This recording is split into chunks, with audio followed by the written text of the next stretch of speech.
প্রথম দায়িত্ব হচ্ছে সন্তানের প্রতি। বাবা মার যখন সন্তান এই পৃথিবীতে আগমন করে, যখন জন্মগ্রহণ করে, তখন তার কানে আজান দেয়া। কি দেয়া? আজান দেয়া। আজান আপনাকে দিতে হবে। এটা এমন একটা আজান, যে আজান শুরু হবে এখানে, অপেক্ষায় থাকবে নামাজ। নামাজটা হবে কখন? যেদিন সে মৃত্যুবরণ করবে, ওই দিন নামাজ শেষ করে তাকে কবরে দাফন করে দেওয়া হবে। বিষয়টা কিন্তু ভেরি সেন্সিটিভ, খেয়াল করছেন? জন্মগ্রহণ করলো আজানের মাধ্যমে, কিন্তু নামাজ হবে না। নামাজ হবে কোন দিন? যেদিন মৃত্যুবরণ করবে, যেদিন আজরাইল আলাইহিস সালাম এসে সামনে দাঁড়িয়ে বলবে, stop, let's go to our real place. চলো আমাদের আসল জায়গায় আমরা চলে যাই, আমাদের গন্তব্যে আমরা চলে যাই। তো যেদিন মানুষ মৃত্যুবরণ করবে, ওই দিন যে আজান হয়েছিল জন্মগ্রহণ করার পরে, নামাজটা বাকি আছে, ওই দিন নামাজ পড়ায় আমাদেরকে কবরে শায়িত করা হবে। তো আজান দেওয়াটা হচ্ছে প্রত্যেকটা বাবা মার দায়িত্ব সন্তানের জন্য। আল্লাহ রসুল সাল্লাল্লাহু আলাইহি ওয়াসাল্লাম নিজেও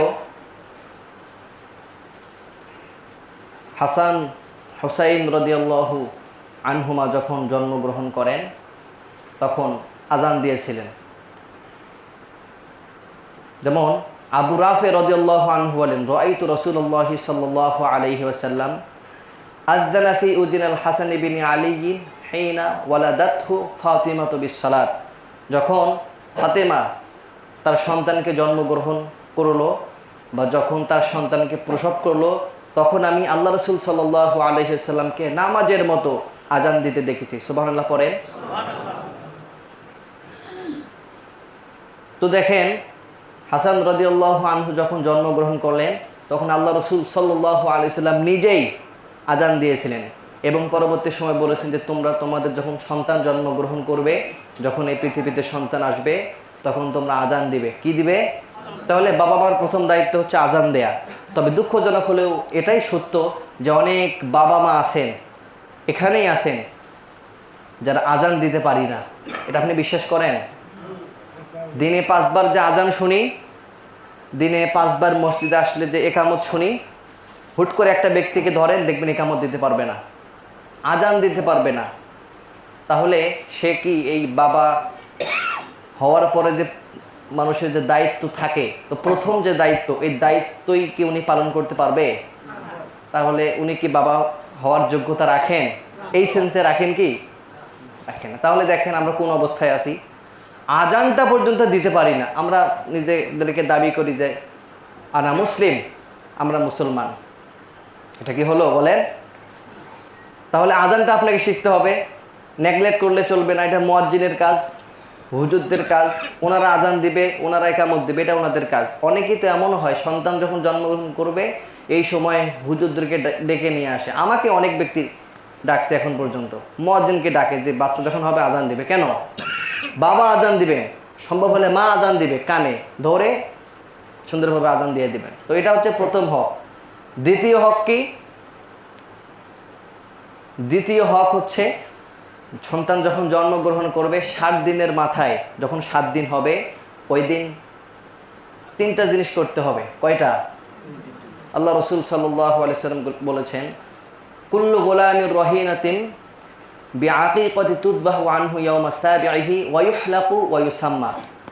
প্রত্যেকটা সন্তান যখন জন্মগ্রহণ করে, এর 7 দিনের মাথায়, যখন 7 দিন হবে, তখন একটি পশু জবাই করবে।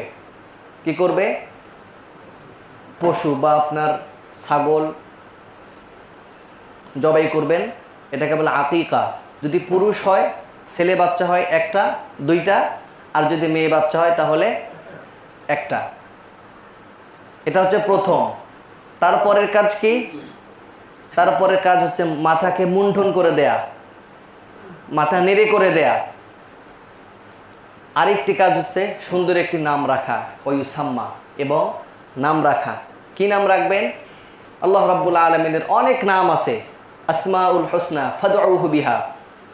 আল্লাহ বলছে যে আমার অনেক নাম আছে, ফাদউহু বিহা, তোমরা এই নামগুলো ধরে ধরে আমাকে ডাকো। আল্লাহ রাব্বুল আলামিনের কাছে সবথেকে দুটি নাম অনেক প্রিয়। ইন্না আহাব্বা আসমাইকুম ইলাল্লাহি আবদুল্লাহি ওয়া আব্দুর রহমান। একটা হচ্ছে আব্দুল্লাহ আর একটা হচ্ছে আব্দুর রহমান। এই দুইটা নাম আল্লাহর কাছে অধিক প্রিয়। আব্দুল্লাহ মানে কি? আল্লাহর বান্দা। আর আব্দুর রহমান মানে কি? রহমানের বান্দা। তো এই সুন্দর সুন্দর নাম রাখতে পারেন। হাসান হুসাইন রাখতে পারেন, আবু বকর সিদ্দিক রাখতে পারেন। এরপর আশারাই মুবাশশিরা যে 10 জন আছেন ওনাদের নাম রাখতে পারেন। মহিলা যদি হয় তাহলে মহিলা সাহাবীদের নাম রাখতে পারবেন। আয়েশা রাখতে পারেন, খাদিজা রাখতে পারেন। অর্থবোধক নাম রাখবেন। কি নাম? অর্থবোধক। আল্লাহ রাসূল সাল্লাল্লাহু আলাইহি সাল্লামের সময় একজন মহিলার নাম রাখা হয়েছিল আসিয়া। আল্লাহ রাসূল সাল্লাল্লাহু আলাইহি সাল্লাম নামটা শুনে নাম পরিবর্তন করে রেখে দিয়েছেন জামিলা। জামিলা মানে হচ্ছে সুন্দরী। জামিলা মানে কি? সুন্দরী। অর্থবোধক নাম রাখতে হয়। আল্লাহ রাসূল সাল্লাল্লাহু আলাইহি সাল্লাম অনেক নাম রাখতে বারণ করেছিলেন। তো ওই নামগুলো জানা জরুরি নয়, জরুরি হচ্ছে আপনি যে নামটা রাখবেন এই নামের জন্য অর্থ থাকে। কি থাকে? অর্থ। অনেকের নাম রাখে পিয়াস। পিয়াস মানে কি? রনি মানে কি? এরপর আউল বাউল নদক খারদক যারা আছেন এই পৃথিবী জমিনে ওনাদের নামের সঙ্গে মিলায়ে নাম রাখে না, এটা রাখবেন না। নামের একটা প্রভাব আছে জানেন, নামের অনেক বড় প্রভাব আছে, পোশাকের অনেক বড় প্রভাব আছে। আছে না নাই? আপনি এখন এই পুলিশের পোশাকটা পরেন। পুলিশ কেন পুলিশের পোশাক পরে জানেন? পুলিশের পোশাকটা পরলেই নিজেকে আলাদা একটা শক্তিশালী মনে হয়, আলাদা একটা পাওয়ারফুল ব্যক্তি মনে হয়। এই জন্য ওনারা পুলিশের পোশাকটা পরেন। আর মেয়েদের পোশাক আছে না, ওনারা এই জন্যই পরেন। পরটা মানে পোশাকটা পরলে ভিতরে অন্যরকম একটা শক্তি জাগ্রত হয়, অন্যরকম শক্তি সামর্থ্যের একটা উচ্ছ্বাস জাগে ভিতরে, এজন্য পোশাকটা পরে। কিন্তু যখন আপনি পাঞ্জাবি পরবেন, সুন্দরভাবে মাথায় টুপি দেবেন, আদর মেখে মসজিদে আসবেন, তখন দেখবেন আপনার ভিতর থেকেই কেমন জানি আল্লাহ বিরুদ্ধে চলে আসবে। মসজিদ কেন্দ্রিক ভালোবাসা শুরু হবে, মুখ দিয়ে মিথ্যা কথা বের হবে না, এরপর উল্টাপাল্টা কথা বের হবে না। হুট করে কেউ কিছু বললে আপনি চেষ্টা উঠবেন না, মানাই নেবেন, নিজেকে একটু বুঝাই নেবেন। তো পোশাকের প্রভাব আছে, তো নামেরও তো প্রভাব আছে। সুন্দর সুন্দর নাম রাখবেন। এমন এমন আমরা নাম রাখি যে নাম যায় না মানুষের সামনে বলা, যায় না ডাকা, লিখছে এক জায়গায়, এরপরে মানুষকে বলতে হয় আরেকটা, আসল নাম নাকি আবার আরেকটা, আবার হচ্ছে এনআইডি কার্ডের মধ্যে থাকে আরেকটা। অনেক নাম রাখি, একটারও তো অর্থ ঠিক নাই। তো একজন ব্যক্তি এক নামে চেনে থাকে, শেষে দেখবেন যে 10 জন ব্যক্তি 9 জনই তাকে সঠিকভাবে চেনে না, কিন্তু ঠিকই চেনে, এক নামে কেউ চেনে না। নাম রাখবেন একটা। কয়টা রাখবেন? একটা নাম সব থেকে বেস্ট। একটা কি? গুড, বেটার, বেস্ট, এর উপরে ভালো নেই। একটা নাম রাখবেন, বা আব্দুর রহমান, আব্দুর রহিম, আব্দুল হামিদ, হুজাইফা, আবু বকর, একটা নাম রাখবেন। এক নামে সারা বিশ্ব তাকে চিনবে। অনেক নাম রাখি, শেষে দেখবেন যে একটা নামের অর্থ ঠিক নেই। নাম রাখতে হবে, সুন্দর সুন্দর নাম। বই দেখে রাখবেন, সাহাবীদের সাথে মিলায়ে রাখবেন, যুগের মুহাক্কিক আলেমদের সাথে মিলায়ে রাখবেন, বিশ্ববিখ্যাত হাফেজদের নামের সঙ্গে মিলায়ে রাখবেন। পশ্চিমা সংস্কৃতিকে ভিতরে লালন করলে চলবে না। আল্লাহ রাব্বুল আলামিন কঠিন কিয়ামতের দিন বান্দাকে ডাকবে তার বাবার নামের সাথে। কার নামের সাথে? বাবার নামের সাথে মিলায়ে ডাকবেন। তো ওই দিন যদি এমন একটা নাম হয়, উল্টাপাল্টা নাম, অর্থ নাই, তো ওই নাম ডাকলে তো আপনি ওই দিন তো হাসাহাসি করবেন। হ্যাঁ, ওই দিনও মানুষ হাসাহাসি করবে। এজন্য অর্থবোধক নাম রাখবেন, যে নামের মধ্যে রেসপেক্ট থাকে, যেই নামের ইতিহাস ঘাটলে অনেক তথ্য পাওয়া যায়, যে নামের ইতিহাস ঘাটলে জান্নাত যাওয়া পর্যন্ত একটা পথ সুগম হয়। এই সুন্দর সুন্দর নামগুলো আমরা রাখবো। এগুলো বাবার হক। কার হক? বাবার হক। এরপর আরেকটি হক হচ্ছে বাচ্চাদেরকে 2 বছর পর্যন্ত দুধ খাওয়ানো। কি খাওয়ানো? আল্লাহ রাব্বুল আলামিন বলেছেন, ওয়াসাইনাল ইনসানা বিওয়ালিদাইহি হামালাতহু উম্মুহু ওয়াহনান আলা ওয়াহনি ওয়া ফিসালুহু ফি আমাইন 2 বছর। আল্লাহ রাব্বুল আলামিন আমাদের সকলকে আদেশ দিয়েছেন বাবা মার সাথে ভালো ব্যবহার করার জন্য। কেন? ওয়াহনান আলা ওয়াহান, তারা আমাদেরকে অনেক কষ্ট করে পেটে ধারণ করে। 8 থেকে প্রায় 10 মাসের মতো পেটে ধারণ করে থাকে না, আমাদেরকে পেটে নিয়ে বাইরে যেতে পারে না সঠিকভাবে, খেতে পারে না, বমি করে, বসতে পারে না, বসলে উঠতে পারে না, শুইলে আবার উঠতে পারে না, উঠলে বসতে পারে না। অনেক সমস্যাগুলো তারা ফেস করে আসার পরে আমাদেরকে অনেক দিন পেটে ধারণ করার পরে পৃথিবীর জমিনে আমাদেরকে প্রসব করেন। তারপরে কি কষ্ট শেষ? 2-2.5 বছর পর্যন্ত আমরা তো কথাই বলতে পারি না। তো 2 বছর বাবা মা কি করবে? বাচ্চাদেরকে দুধ খাওয়াবে। দুঃখজনক হলেও সত্য, অনেক মা বোন আছেন যে নিজের ফিগার মানে শরীরের স্ট্রাকচার নষ্ট হয়ে যাবে জন্য বাচ্চাদেরকে দুধ খাওয়ায় না। এর থেকে জালেম মা পৃথিবীতে হতে পারে না। এটা পশ্চিমা সংস্কৃতি থেকে এটা আসছে যে বাচ্চাদেরকে দুধ খাওয়ালে, বুকের দুধ খাওয়ালে নিজের ফিগার বা শরীরের যে স্ট্রাকচার এটা নাকি নষ্ট হয়ে যায়। এটা কখনো করবেন না, কাউকে করতেও দেবেন না, এটা জুলুম।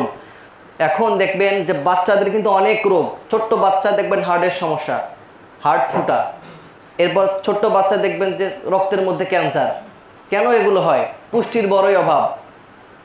যেই মা প্রসব করছে তাকে, ওই মা তো সারা জীবন ভেজালযুক্ত খাবার খেয়ে আসছে না, এমনি দুর্বলের পেট থেকে আরও দুর্বল হয়। কিন্তু ওই মা যখন তাকে আরও দুধ খাওয়ালো না, তার ভেতরে তো কোনো শক্তিই থাকলো না।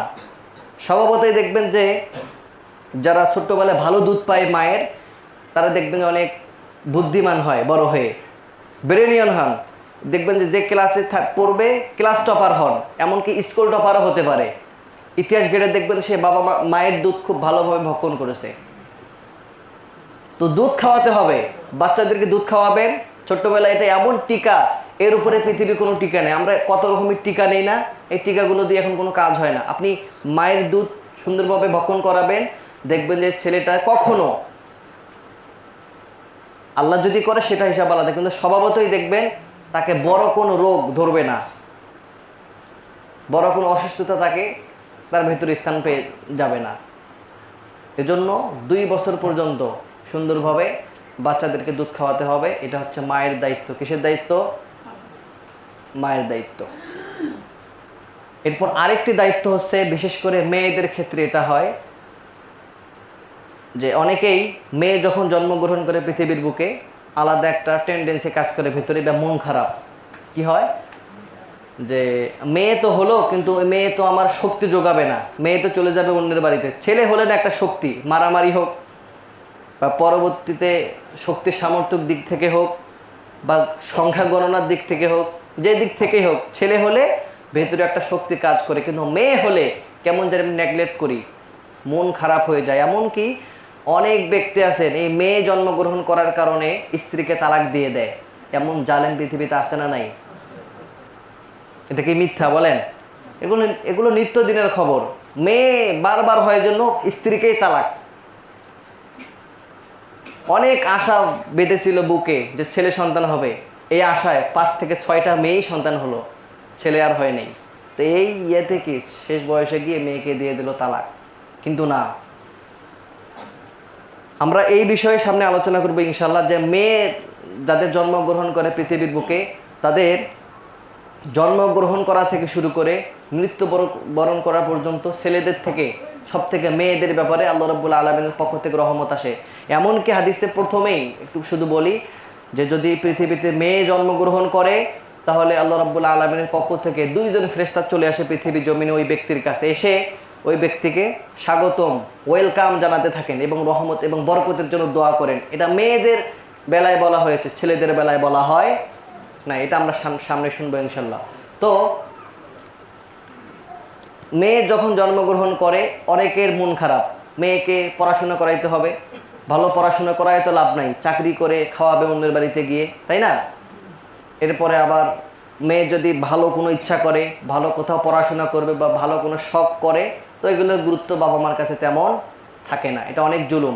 আল্লাহ রসুল সাল্লাল্লাহু আলাইহি ওয়াসাল্লাম বলেছেন, মান আলা জারাইনি হাত্তা তাবলুগা জা ইয়াউমাল কিয়ামাতি আনাহুমা ওয়া দাম্মা আসাবিআহু। যে ব্যক্তির 2টি মেয়ে সন্তান আছে এবং মেয়ে সন্তানকে সঠিকভাবে হক আদায় করে দেয়, তাহলে ওই ব্যক্তি কঠিন কিয়ামতের দিন আমি এবং ওই ব্যক্তির মাঝে কোনো ফাঁকা জায়গা থাকবে না। আল্লাহ রসুল সাল্লাল্লাহু আলাইহি ওয়াসাল্লাম হাত এভাবে দেখিয়ে বলেছেন যে আমি এবং ওই ব্যক্তির মাঝে কোনো ফাঁকা জায়গা নেই, আমরা একসঙ্গে থাকবো। কেন? এটা মেয়ে যে জন্মগ্রহণ করেছিল পৃথিবীর বুকে, মেয়েকে ভরণ পোষণ পড়াশোনা ছোটবেলা থেকে অনেকভাবে সাহায্য সহযোগিতা করছে এবং এমনকি আলাদাভাবে কেয়ার নিছে মেয়ের জন্য, যে ভালো পড়াইতে হবে, ভালো ঘরে বিয়ে দিতে হবে, সব কিছু কেয়ার করছে। এই জন্য এর ওসিলায় আল্লাহ রাব্বুল আলামিন কঠিন কিয়ামতের দিন তার হাসরটা হবে আল্লাহ রাসূলের সাথে, এবং আল্লাহ রাসূল এবং সে একসঙ্গে থাকবে। হাত এভাবে দেখিয়ে বলেছেন কি, আমি এবং ওই মেয়ের বাবা একসঙ্গে থাকবো। তাহলে দেখেন, ছেলের বাবার তো এই কথা বলা হয় না, হয়েছে মেয়ের বেলায় বলা হলো। তো যাদের দুইটা মেয়ে আছে বা মেয়ে আছে তারা অনেক ভাগ্যবান। শুধু একটু ভালো পড়াশোনা করায় বিয়ে দেওয়া পর্যন্ত একটু কষ্ট করেন, আজীবন আপনাকে দেখানোর টেনশন করতে হবে না যে আমাকে কে দেখবে, মেয়ে কি দেখবে, এগুলো টেনশন করতে হবে না। ওমাইয়া তাওয়াক্কাল আলাল্লাহি ফাহুয়া হাসবুহ, যে ব্যক্তি আল্লাহর উপর ভরসা করে আল্লাহ রাব্বুল আলামিন তার জন্য যথেষ্ট হয়ে যান। তো আপনাকে ওই চিন্তা করতে হবে না। অনেক পৃথিবীতে অনেক নজির আছে যে অনেক ছেলে সন্তান, কেউ মনে করেন ডক্টর, কেউ ডাক্তার, কেউ ব্যারিস্টার, কেউ ইঞ্জিনিয়ার, কেউ আবার অনেক বড় কর্মকর্তা হয়ে বসে আছে, কিন্তু বাবা মার খোঁজ খবর নেয় না। ওই ছোট্টবেলায় মেয়েটাকে বিয়ে দিছে বাড়ির পাশে গ্রামে, কালো বলে গরিব ঘরে বিয়ে দিছে। দেখবেন যে ওই গরিব মেয়েই বাবা মাকে সুন্দরভাবে খোঁজ খবর নেয়, সকাল বিকাল খোঁজ খবর নেয়, ভাত পাঠিয়ে দেয় নাতির মাধ্যমে। দেখবেন যে শেষ বয়সটা ওই মেয়ের মাধ্যমেই কেটে যায়। ওইদিকে ছেলেদেরকে যত কেয়ার করছে, বিভিন্ন বিশ্ববিদ্যালয়ে পড়াইছে, এরপরে বিভিন্ন কোচিং প্রাইভেটে পড়ায় তাকে একটা বেস তৈরি করে ভালো কোনো পড়াশোনা করে বিসিএস পর্যন্ত নিয়ে গেছে। ওই ছেলে আর তাকে দেখে না। এমন হয় কি হয় না? হয়, মানে এটা তো সব সময় এটা হয়, এবং এটাই বেশি হয়। ছেলেরাই দেখতে চায় না, মেয়েরাই দেখে। কিন্তু মেয়েটাকে কি করছে, ছোটবেলায় জুলুম করছে। কি করছে? জুলুম করছে। এই জন্য সে অন্যের বাড়িতে যাবে, যে সে যে তাকে দেখবে না। এই জন্য শেষ বয়সটা আপনাকে কোথায় কাটাতে হবে? আপনি কি ছেলের বাড়িতে কাটাবেন নাকি মেয়ের বাড়িতে কাটাবেন, এটা আপনি বলতে পারবেন এখনই? বলতে পারবেন না, খুব কঠিন। এরপর বাচ্চাদেরকে আদর স্নেহ করা। কি করা? অনেক বাবা মা আছেন, বিশেষ করে অনেক বাবা আছেন, সন্তানের কোনো খোঁজ খবর নেয় না। আমার জীবনে আমি কয়েকজন ব্যক্তি কেমন পাইছি, এখনও আছেন, ওনার বেঁচেই আছেন। মানে নিজে খাচ্ছে ঠিক আছে, পাশে মেয়েটা বা ছেলেটা কি দিয়ে ভাত খায় এই খোঁজ খবর নেই, মানে কেয়ার নেই। অনেক লোক আছে দেখবেন ছেলে মেয়েদেরকে নিতেই চায় না। সত্য, মানে ভালোবাসা তার ভিতরে নেই। ভালোবাসা তো শেখাতে হবে, ভালোবাসা দিতে হবে। আপনি যদি তাকে ভালোবাসা দেন, সেও ভালোবাসা শিখবে। আপনি যদি ছোট্টবেলা থেকে ভালোবাসা দেন, চুমু দেন, বাইরে ঘুরতে নিয়ে যান, আলাদা একটা আধ্যাত্মিক ভালোবাসা কাজ করবে। শুধু বাবা হিসেবে নয়, আধ্যাত্মিক কিছু সম্পর্ক মানুষের গড়ে ওঠে না? আচার ব্যবহারের মাধ্যমে, কথাবার্তার মাধ্যমে, খাদ্য আদান প্রদানের মাধ্যমে এটা তৈরি হয়ে আসবে, এটা তৈরি হবে। আকবা বিন হাবিস রাদিয়াল্লাহু আনহু একবার আল্লাহ রসুল সাল্লাল্লাহু আলাইহি সাল্লামের পাশ দিয়ে যাচ্ছিলেন।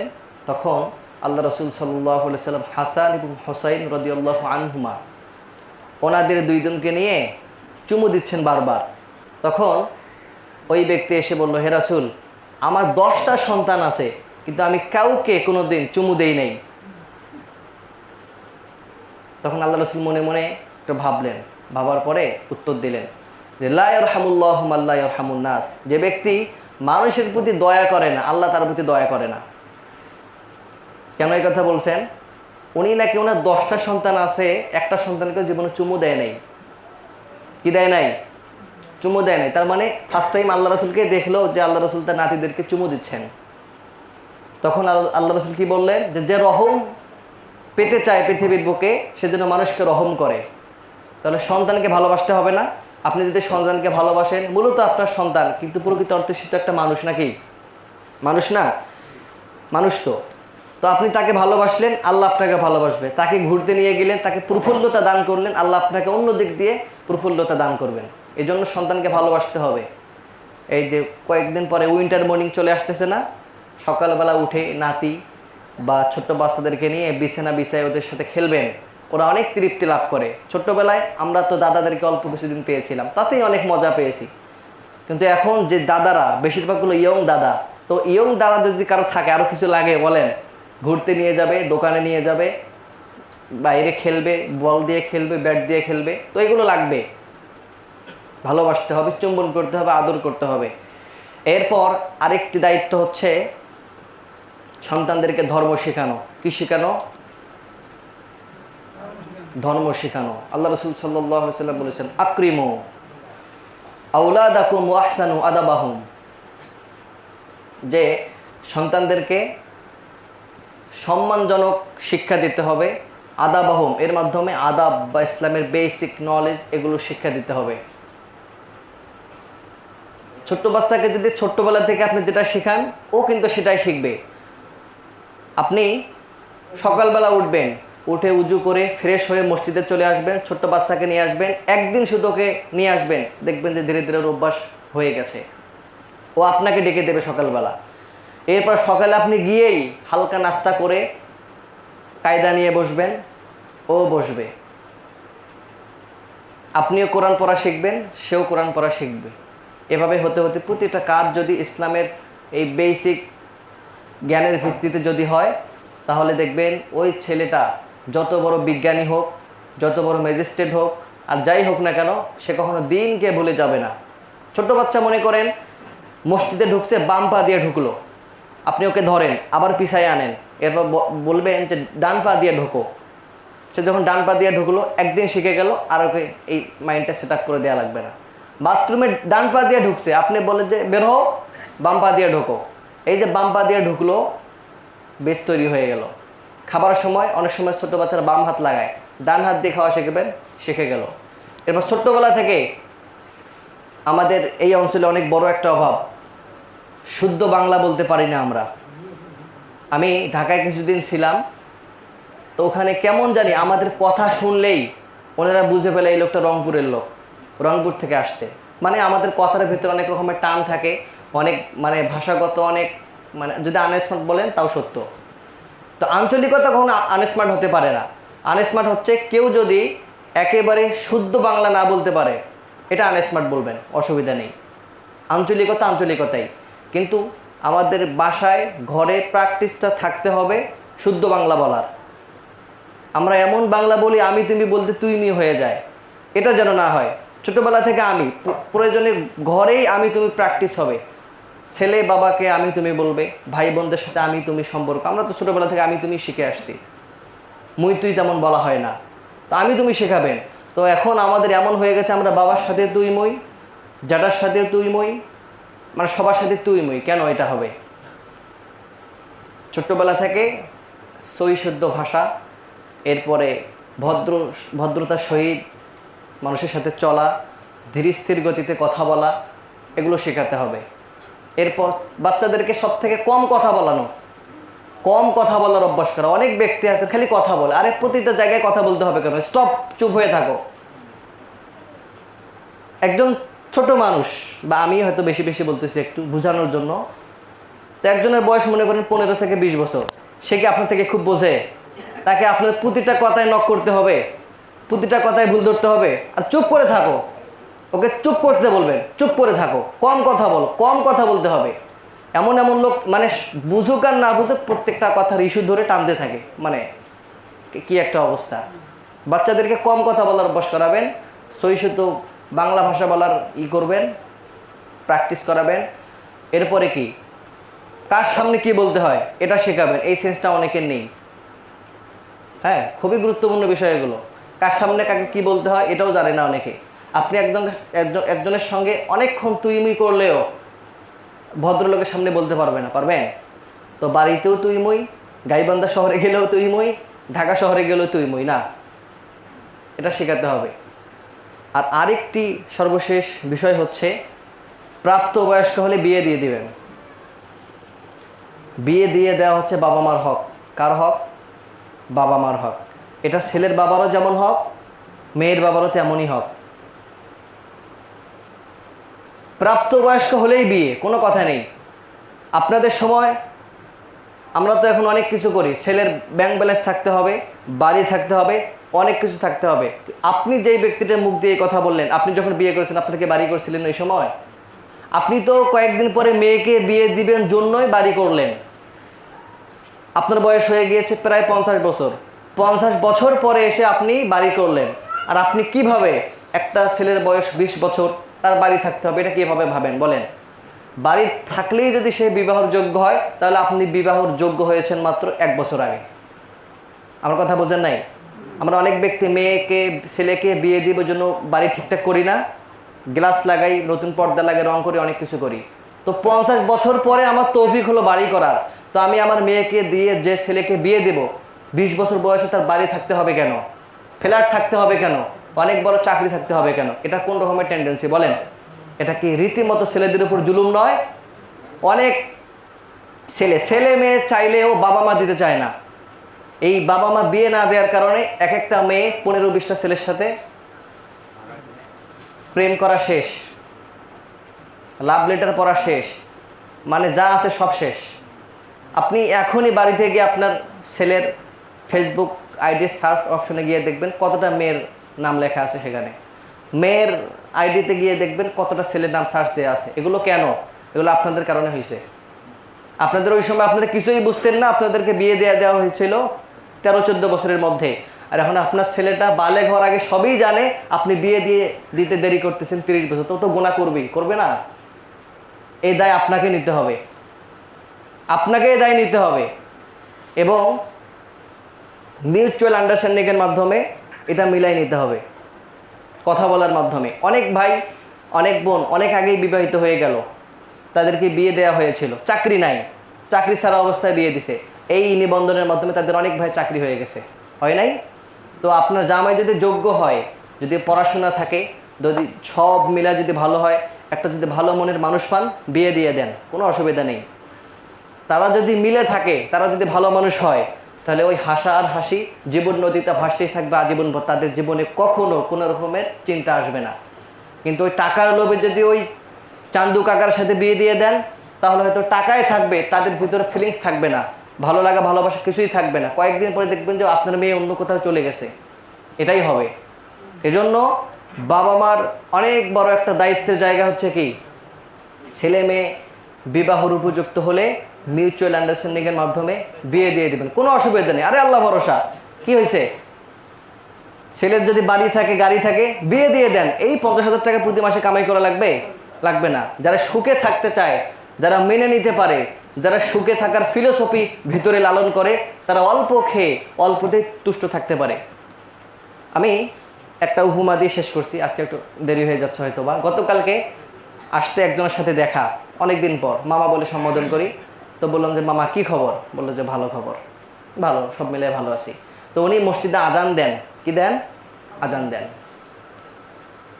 মসজিদে উনি দেন আজান, প্রতি মাসে পায় 1500। এবং উনি সকালবেলা মুক্ত পড়ান ছোট ছেলে মেয়েদেরকে, ওখানে 3 থেকে 4 কটুয়া বা 1 কেজি চাল প্রায় পান। তো চালটা দিয়ে ওনার চলে, আর 1500 টাকা দিয়ে পুরো মাস চলে। Could you imagine that? আপনি চিন্তা ভাবনা করছেন 15,000 টাকা দিয়েও আমাদের চলে না, ওনার 1500 টাকা দিয়ে নাকি চলে। পরে বললাম যে মামা ক্যাশ তো অনেক করছেন, মানে যাই হোক হাসি মুখে তো বলতে হবে। কয় না বাবা, 4 আনাও আমার কোনো ক্যাশ নাই, কিন্তু আমার অভাব কী জিনিস সেটা আমি জানি না। পরে বললো স্ত্রীটা আমার অনেক ভালো, এই কথা বলেই ফেলছে, যদি আমার মামা হয়। তো দেখেন, যদি মানায় নিতে পারে, যদি জীবনটাকে মেনে নেয়, বাস্তবতা দিয়ে বরণ করে নেয়, তাহলে এই জীবনে কোনো অভিযোগ থাকতে পারে না। খেয়ে না খেয়ে, অল্প খেয়ে, অল্প দিয়ে, অল্প পরে জীবন পরিচালনা করবে, কোনো অসুবিধা নেই। আর আমি বিশ্বাস করি এখন ওই অভাব নেই যে অভাবের কারণে না খেয়ে থাকতে হবে, এমন অভাব আছে কি? এখানে তো মনে হয় একটা ব্যক্তিও নাই যে অভাবের কারণে না খেয়ে থাকতে হবে, এমন কেউ আছে?